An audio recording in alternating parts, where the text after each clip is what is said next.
میں خدشات میں گھری مورچے میں جہاں پہنچی تبھی بادلوں نے گرجنا شروع کر دیا۔ میں نے صحن میں کھڑے کھڑے کھلے آسمان کی طرف دیکھا، پھر جی کڑکڑا کے تہخانے کی سیڑھیاں اتر گئی۔ میرے ہاتھ میں شمع تھی اور اس کا اجالا اس کی بات کی نوید تھا کہ میں آ چکی ہوں۔ مدھم روشنی کو قریب محب نے خوشی سے سرشاد کر دیا تھا۔ مسرت سے لبریز آواز میں پکار اٹھتا، تم آ گئی، مگر بڑی دیر کر دی۔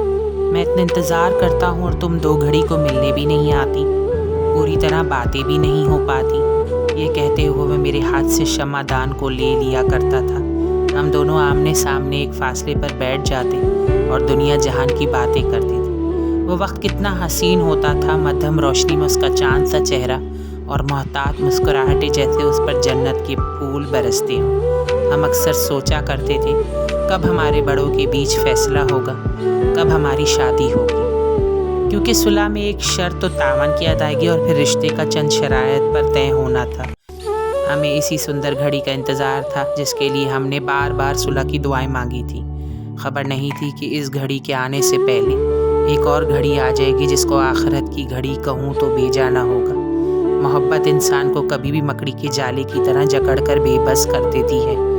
محب خان بھی اسی محبت کی زنجیر میں جکڑا ہوا بے بس ہو کر دشمن کے مورچے میں جا بیٹھا۔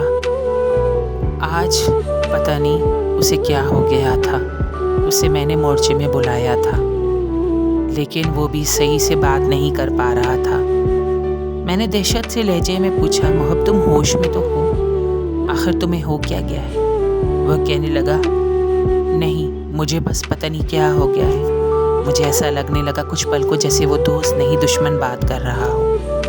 پتہ نہیں کیوں مجھے اس سے ڈر سا محسوس ہونے لگا۔ اب مورچے کی طرف جانا موت کو دعوت دینا تھا اور میرا دل گھبرانے سا لگا۔ میں فوراً سے مورچے سے بھاگ کے جا کے نکل گئی اور میں نے پیچھے سے قفل لگا لیا اور جا کے پھر اپنی والدہ کو بتایا، اور والدہ نے کہا کہ تم اتنی پریشان کیوں ہو؟ میں نے کہا ہاں بس پریشان ہوں، پتہ نہیں کیوں۔ اتنے میں بابا جان آ گئے، وہ ناشتہ کر رہے تھے۔ ان سے میں نے بولا، اچھا ہوا آپ جلدی آ گئے، آج مجھے آپ سے یہ بولنا تھا کہ نہ جانے مورچے میں کون آ گیا ہے۔ اور اسی طرح پھر انہوں نے پاؤں سے جوتا اتارا اور بھاگ کے گئے مورچے میں، بولا کہ لاؤ 2 چابیاں مجھے دو۔ چابیاں لیتی وہ تیزی سے باہر کی جانب دوڑ پڑے اور میں دھڑکتے دل کے ساتھ زمین پر بیٹھ گئی۔ جانی الفاظ میں نے اتنی جلدی کیسے ادا کر لیے، کس تیزی سے ادا کر لیے۔ بابا جان ذرا غور کر ٹھہر جاتے۔ مجھے پسینے سے چھوٹنے لگے اور میں بہت پریشان ہو گئی کیونکہ بابا جان نے چابیاں لیتے ایک دم سے مورچے میں چلے گئے اور پھر وہاں پر بندوق اٹھا کے محب خان کو گولی سے مار دیا۔ میں بہت پریشان ہو گئی، جیسے میرے پاؤں تلے زمین نکل گئی اور مجھے بالکل بے آرامی اور بے چینی سے محسوس ہونے لگی کہ میں نے یہ کیا کر دیا۔